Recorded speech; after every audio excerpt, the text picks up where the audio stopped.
मी सपना. मी परतवाडा येथे राहते आणि स्वयंपाकाची कामं करते. सकाळी उठल्याबरोबर फ्रेश झाल्यावर चहा केला. चहासोबत एक 20-20 बिस्किट खाल्लं आणि आज मी नाश्त्याला बनवला होता पापडा, जो आमच्या विदर्भाचा फेवरेट आहे. 7 वाजेपर्यंत पटकन सगळं आटोपून घेतलं आणि ड्युटीवर जायला निघाली. एक लक्ष दीदीच्या सायकलवर गेलं.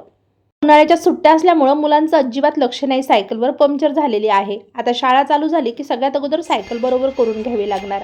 7:15 वाजत होते. जाता जाता गजानन महाराजांच्या मंदिरामध्ये आरती सुरू होती आणि आरतीचे स्वर कानावर पडले. इतकं छान प्रसन्न वाटलं ना. तशीच मी गेली, कारण काही मला मंदिरात जाऊन म्हणजे दर्शन करायला सुद्धा वेळ नव्हता. पटकन गेली, वरण भाताचा कुकर लावला आणि म्हटलं आज काय भाजी करू, काही सुचत नव्हतं. मग ताईंना विचारलं. त्या म्हणल्या आलू वांग्याची भाजी कर. पटकन लसण वगैरे निवडून घेतला, कांदा वगैरे चिरून मसाला तयार केला आणि आलू वांग्याची भाजी, वरण भात, पोळ्या केल्या आणि नाश्त्यासाठी मला त्यांनी फोडणीच्या शेवळ्या बनवायला लावल्या. तर मग त्याच्यानंतर मी नाश्त्यासाठी फोडणीच्या शेवळ्या बनवल्या. बघा किती छान तर्रीदार भाजी बनली होती ना.